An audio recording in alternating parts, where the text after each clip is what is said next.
Bienvenidos a una nueva presentación del curso de manejo de emergencias médicas. El día de hoy vamos a hablar acerca de la identificación de la reacción alérgica aguda y mortal. Su expositor es Eric Zúñiga, enfermero.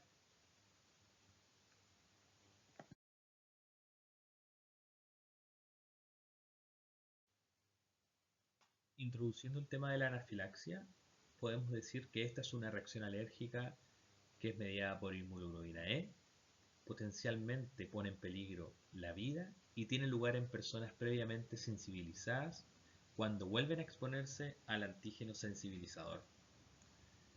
Según la Academia Europea de Alergia e Inmunología Clínica, define a la anafilaxia como una reacción de hipersensibilidad grave, generalizada, que puede ser sistemática, potencialmente mortal y que se va a caracterizar por la rápida evolución al compromiso vital de la vía aérea, más el compromiso ventilatorio y problemas circulatorios, como es la hipotensión, y por lo general se asocia con cambios en la piel y mucosas.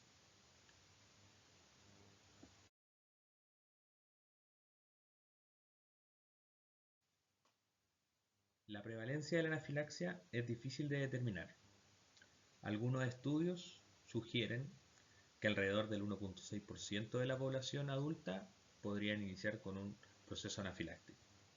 La anafilaxia letal o mortal es menos de un caso cada millón de habitantes. Lo que sí podemos observar en la curva es que desde el año 90 al año 2003-2004 se ha producido un aumento de la prevalencia y la incidencia casi 7 veces mayor. Y esto lo podríamos asociar a fármacos como alimentos nuevos en la industria.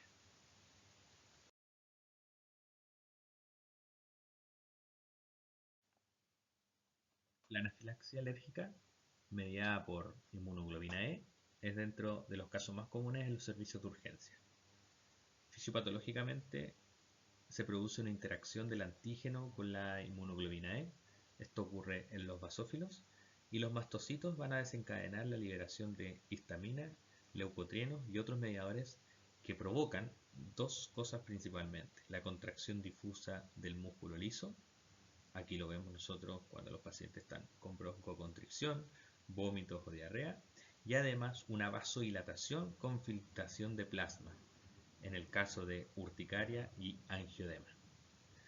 Si clasificamos la anafilaxia, debemos decir que se clasifica de forma alérgica como no alérgica. Ya hablamos del aspecto mediado por la inmunoglobulina E, que corresponde a una anafilaxia alérgica, pero también existen no mediadas por inmunoglobulina E, sino que por otros complejos, otras inmunoglobinas o la citotóxica transfusional. Cuando hablamos de anafilaxia no alérgica, esta puede ser por activación directa de mastocitos y basófilos, producidos por drogas, frío, calor, ejercicio, la activación por sistemas de contacto, como es el caso de una diálisis, la activación del metabolismo del ácido araquidónico por el consumo de aspirina o otros AINE, o además la activación de mediadores múltiples como es la hemólisis, la coagulación o otros complementos.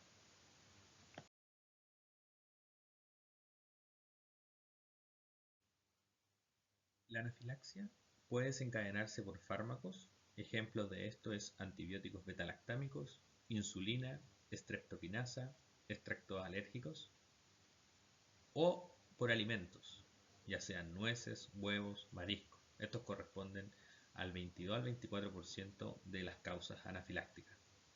Además, las proteínas, como la antitoxina tetánica o las transfusiones sanguíneas, también pueden producir una causa de anafilaxia. Venenos de animales, el látex u otros.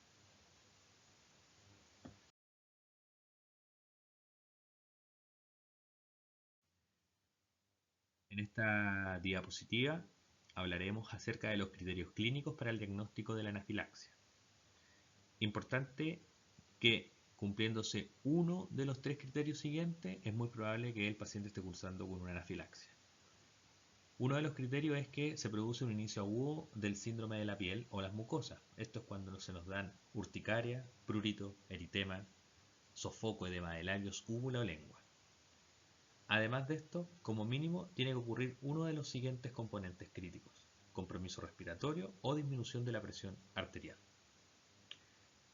El segundo criterio utilizado es la aparición rápida de dos o más de los siguientes síntomas según la exposición al alérgico.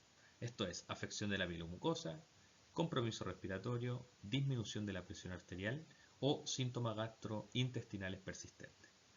Y el criterio 3 para el diagnóstico de la anafilaxia hace relación a que la presión arterial vaya a disminuir en minutos o después de algunas horas a la exposición del alérgeno. Esto ocurre en lactantes y niños cuando la presión arterial desciende a menos del 30% de la tensión arterial sistólica. Esto es según las edades, y la tabla de conversión abajo les dejo la fórmula de la tensión arterial en la infancia. Y en el adulto, si la presión arterial sistólica es menor a 90 milímetros de mercurio o menos de 30% de la basal, después de haberse expuesto al alergénico.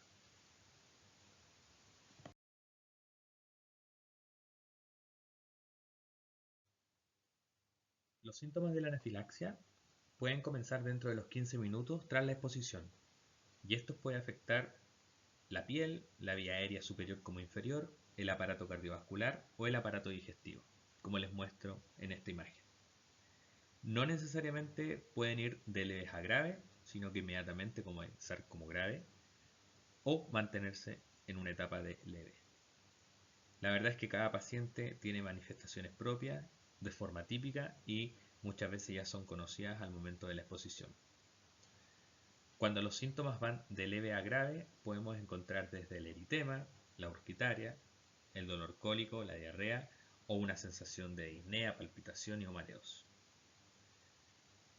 Los signos de la anafilaxia son hipotensión, taquicardia, urticaria, angioedema, el inicio de sibilancias, estridor, cianosis y síncope. ¿Cuándo puede ocurrir el shock?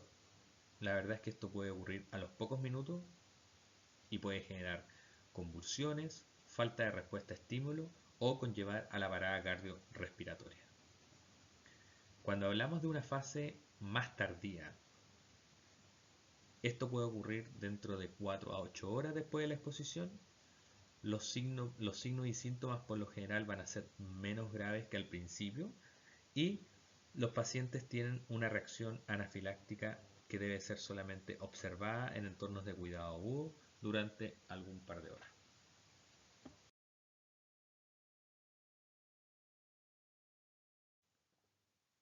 El diagnóstico de la anafilaxia es a través de evaluación clínica. En ciertas ocasiones el médico puede solicitar niveles séricos de triptasa, puesto que ésta se va a encontrar elevada al momento del proceso anafiláctico, y es importante sospechar de anafilaxia si ocurre de repente y sin explicación un proceso de shock, síntomas respiratorios como disnea, estridor o sibilancia, y o dos o más manifestaciones adicionales posiblemente a este proceso anafiláctico, como es el caso de una angioedema, rinorrea o síntomas gastrointestinales. La verdad es que el riesgo de progresión a un proceso de shock es bastante rápido, por lo tanto no nos deja mucho tiempo para realizar una evaluación muy acentuada de lo que queremos saber. Es importante entender que la anafilaxia la podemos reconocer fácilmente y para esto nosotros vamos a aplicar nuestro proceso de A, B, C, D y E de la evaluación. Cuando evaluamos la letra A, nos enfocamos en la vía aérea. Recordar que esta vía aérea tiene que estar permeable, tiene que estar mantenida en el tiempo, y algunos de los síntomas que vamos a identificar que pueden afectar la letra A van a ser angioedema, estridor, ronquera, disfonía o disnea. Hay algunas más ahí para que ustedes las puedan estudiar y observar. En la letra B, que vamos a evaluar el patrón ventilatorio de nuestro paciente, podemos encontrarnos con sensación de opresión torácica, tos, disnea, sibilancia o taquipnea. La apnea ya es un signo grave de este proceso anafiláctico. En la letra C, cuando estamos evaluando la circulación del paciente y el inicio de signos de shock, podemos encontrar que el paciente ingrese con hipoperfusión periférica, que ingrese con hipotensión o efectivamente con signos de shock evidentes. Al evaluar la letra D, según el déficit neurológico, los pacientes pueden ingresar inquietos, con mareo, agitados, o en los pequeños se puede dar la irritabilidad. Y la exposición de nuestros pacientes van a ir de la mano con los signos en las pieles y las mucosas, ¿cierto? Eritema, angioedema, prurito, etc. Algún otro síntoma que vamos a evidenciar al momento de realizar la evaluación clínica pueden ser náusea, vómito, diarrea, dolor abdominal, rinitis o conjuntivitis.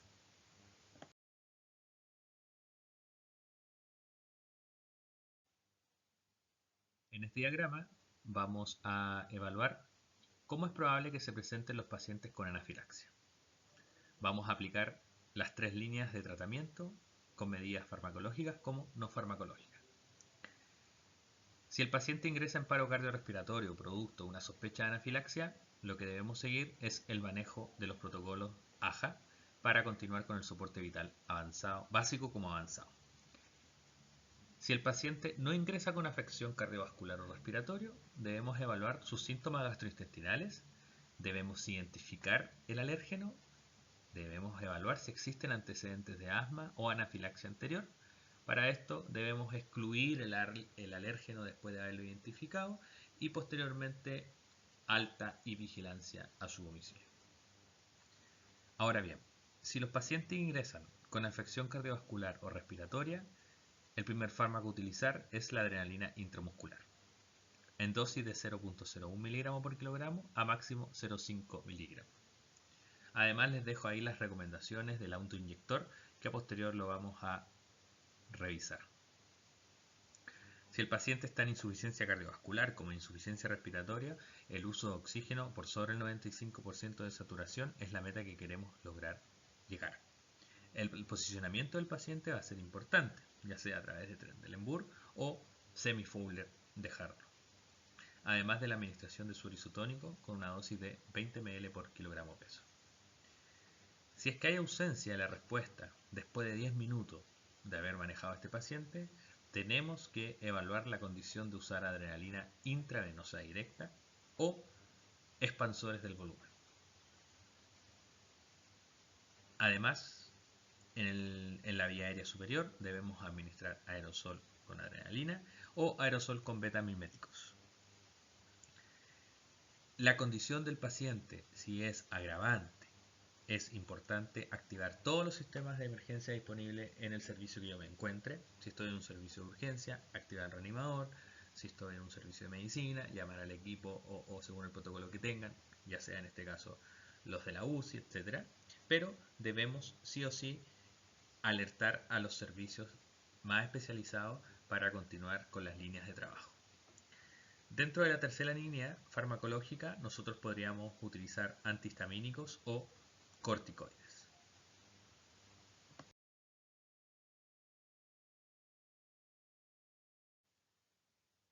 El tratamiento de la anafilaxia se va a enfocar en el uso de la adrenalina administrada rápidamente, a veces el manejo de la vía aérea avanzada, líquidos intravenosos o vasopresores para la hipotensión persistente, antihistamínicos y agonistas beta-adrenérgicos inhalados por la broncoconstricción. Por lo tanto, en esta diapo dejamos el material y medicamentos necesarios en el tratamiento de la anafilaxia. Es importante mantener a nuestro paciente monitorizado con pulso y oximetría y presión arterial. Tenemos que tener listas las jeringas con la adrenalina si es que se va a utilizar. Vamos a administrar oxígeno a nuestro paciente y debemos tener todo nuestro equipo para la administración de líquidos intravenosos, además como el material de intubación si es requerido.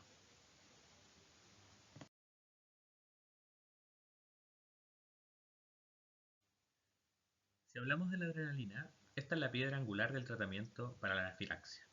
Esta puede ayudar a reducir todos los signos y síntomas y debe administrarse inmediatamente. La adrenalina la podemos administrar a través de forma subcutánea como intravenosa. La absorción máxima se va a producir cuando el medicamento se administra intramuscularmente y la cara anterolateral, que es la mitad externa del muslo, va a ser el punto más adecuado para esta administración.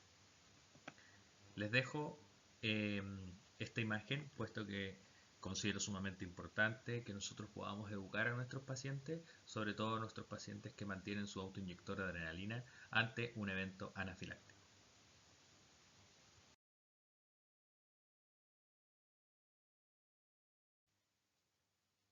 Concluyendo acerca de la anafilaxia, podemos decir que esta es una emergencia médica que puede causar la muerte en muy pocos minutos. Por lo tanto, es importante un diagnóstico oportuno para establecer un camino de tratamiento más adecuado. Ahora bien, la adrenalina intramuscular es el fármaco que ha demostrado mejorar la sobrevida en los pacientes. Si bien hay fármacos ayudantes en el proceso anafiláctico, estos son los corticoides, pero solamente van a disminuir la respuesta prolongada a el proceso anafiláctico, además de disminuir los síntomas asociados mediados por la histamina, como es la rinitis, el prurito, la tos, etc. No van a reemplazar los fármacos de primera línea, sobre todo si el paciente viene en una etapa de gravedad.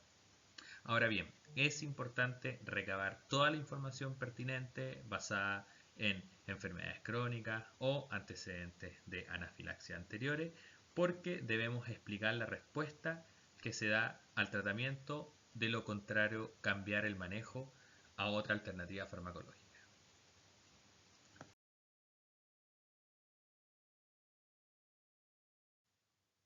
Resumiendo algunos puntos claves referente a la anafilaxia, debemos considerar que ésta se desencadena por fármacos, ya sea antibióticos o extractos de alérgenos, por alimentos, nueces, mariscos, proteínas, venenos de animales o látex. Las reacciones de tipo anafiláctica, que no van a ser mediadas por inmunoglobina E, pueden ser causadas por medios de contraste, aspirina, otros medicamentos antiinflamatorios no esteroideales, opioides o el mismo ejercicio. Debemos considerar la anafilaxia si el paciente tiene una hipotensión inexplicable o si aparecen dos o más síntomas relacionados a manifestaciones anafilácticas, como por ejemplo angiodema, rinorrea o síntomas gastrointestinales.